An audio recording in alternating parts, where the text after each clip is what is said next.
Lost a tough one to these guys last time.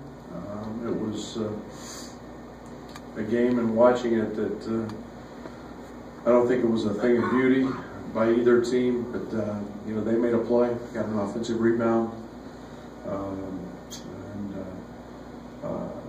a unique game for us. We didn't make a three, but we got to the foul line. We did some things that were positive. So, you know, rematch.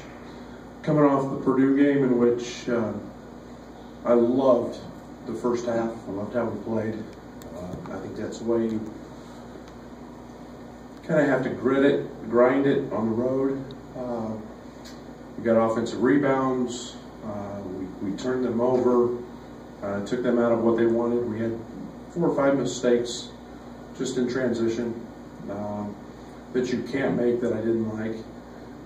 But first minute and a half, 2 minutes of the second half was 3 straight mistakes that led to a big run, and then you play catch up, you get tied at 48 all, and to be honest, we just couldn't make a shot. And give Purdue credit for that. And you know, I felt like we guarded Carson pretty well.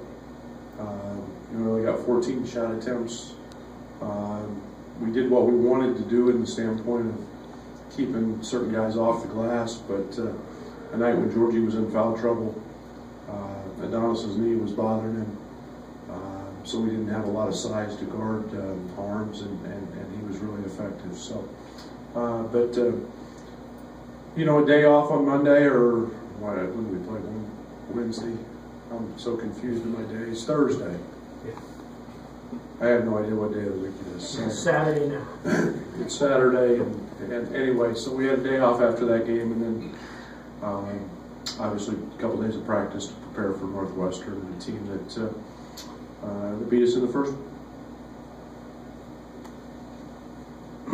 Brad, I know that locker room after the Northwestern game was hurting pretty bad, and it's kind of maybe the most I've seen them down like that. Do you feel like that game was a turning point where maybe the guys kind of put their foot down and said we're better than maybe how we've been playing before this? Well, we didn't play very good in that game, and that's not to take anything away from Northwestern. I mean, it's I think that's one of the things that's been enlightening, is to go back and the second time we prepare for some of these teams, to see how bad we were the first time we played them, and how much we've improved in certain areas. But it always makes you feel good when your locker room is emotional both ways, and we were after that game, and you know, I think we'll look back on that and grow from it. And like I said many times, you have to go through some of those things and get beat on a last second shot, and you know, whatever it is, and you have to go through some of those to toughen up and sharpen up, and maybe that was. We'll reflect back a little more when this is over and at the end of the year, but we're playing better basketball now. Adonis had one of his better games against Northwestern last time out. What worked for him that game, and do you expect more of that from him tomorrow? Yeah, I hope so. I hope so. You know, he was back in practice yesterday, so it's nice to see him back. He was effective. He got the ball on the block. You know, he was really overpowering. He split a couple double teams. Actually made a couple good passes out that we didn't finish.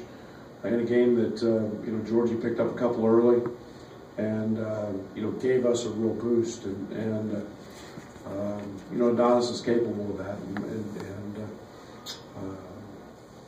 hopefully that occurs again tomorrow. In the almost 2 months since you played Northwestern, have they changed any that you've seen, or are they doing things differently? They've changed a lot. They've completely revamped their lineup. You know, they're starting Falzon, who's an elite. Didn't play the first game. Really quick trigger, elite 4-man with size. The Turner, who started the first game, has been coming off the bench. They've been starting Benson and Pardon together, so they're playing really, really big. Law at the point at 6'7", 6'8", and that front line has got length and size, and it's added some depth. They're starting Gaines as well. Gaines had a terrific game against us in game 1, and so that it's a big physical, very dialed in team defensively, and you know, it's probably added some depth to them in terms of being able to handle the perimeter. So with some depth, but they're a different team as well. From a stat standpoint, you guys were able to hold Law and Pardon in check a little bit in that first game. What was the key to that, and how do you replicate that again? Well, I think again, it's you got to have really good ball pressure, and I think it's, you know, it was kind of give and take. We did a good job on Law, and we let Gaines, you know, get loose, and really a young man who had struggled up into that point, and really kind of got his head up. He's been playing terrific since, but you know, we got to make his touches hard, and we can't let him get to his spots. They ran into a lot of post-ups against us. We've got to be very, very effective with that. We've got to do a great job with Pardon, not giving him second chance opportunities on the offensive glass, not fouling him. And then you know, you got to make him shoot over you. You can't give him angles, and you know, he got Georgian foul trouble, so it was something we definitely got to be dialed into. You mentioned, you know, kind of, you know, looking back at, you know, opponents you're going to play again and noticing maybe how bad you were. What's maybe the most stark thing that stands out to you that you see has, you know, been improved in going into round 2? Well, you know, at that time we were turning the ball over at just an excruciating clip. You know, and we really had not established much of an interior presence. You know, I think those were the two glaring things. Is you know, it was a unique game in the fact that we'd been shooting the ball pretty well early in the season, and that game we did not. But you know, our turnovers had been and they reared their ugly head in that game at different times.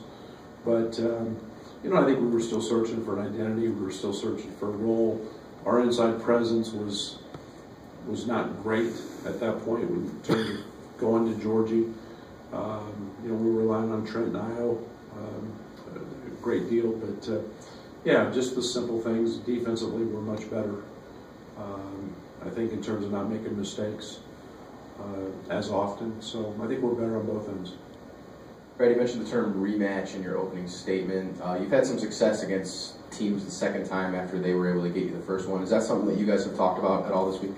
Well, I hope we're doing a better job as a coaching staff preparing our guys, and we see tendencies, and you know, I think there's to be expected a little bit with a new team that you know, they have a comfort zone with their opponent, with the scouting part of it. It's not all, you know, brand new. You know, they know what they're going to get now in Northwestern, you know, like a veteran team would. Yeah, I think it's been a combination of a lot of things. As bunched up as the Big Ten standings, you know, kind of continue to be, with 3 games left against teams that, yeah, they've beaten you once. How important is maybe getting some wins here and avoiding, you know, Wednesday the Big Ten tournament, or is that something that you think about? I haven't thought about it. I couldn't even tell you. I seriously want to tell you this. I've not looked one time all year at the Big Ten standings. And it's game by game. When all 20 of them are played, I'll look, see where we're at. We want to win, sure, absolutely. We want to try to build some momentum going into that thing. I think this league has proven one thing. Chicago is going to be a fun Big Ten tournament, and it could be shocking. Anybody can beat anybody. So you want to be playing your best. You want to have some momentum. You want to be healthy. Yeah, you know, the fewer games you play just makes sense, the better your odds. But last year, the Big Ten tournament ended for you guys the 28th of February. It's your first coaching Illinois in March. Is there anything about this month, the whole March Madness, that makes these games feel a little bit more up for them? Well, it's what we play for, is playing in March and beyond. And you know, I think it gets to be an exciting time of year. I think there's no doubt that the season's a long grind. you're still in it with 3 games in the regular season, but it's you know, it gets to be a grind, and we've had a kind of an up and down Big Ten season in terms of some different things, but we've really improved and grown, and I think we're, you know, didn't show in the second half of Purdue, but you know, our last 3, Penn State's a terrific basketball team, and I think we're better, and we'll continue to get better, and I'm excited for what the future holds. Brett, how different is your late game execution this time around? You know, the shot clock violation and maybe that bobble handoff at the end of the last visit. How different are you guys from that aspect? I hope a lot, because we've practiced a little more. You know, we had you know, shot clock violation, which we had Kipper turn down a wide open 3, and then you know, we have a last second play on the sideline out that is wide open, and Trent was just premature in going. He ran into Io, who was to come off the handoff first, and the play was to go to Io, and so I think we've cleaned some of those things up, and but yeah, it's those are things you can't do, especially on the road when.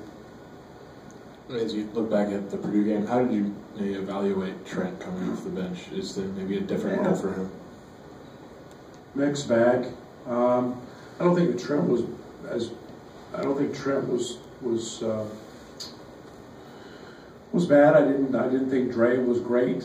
You know, was kind of just trying to search for a different awareness, maybe, and a different feel on the road.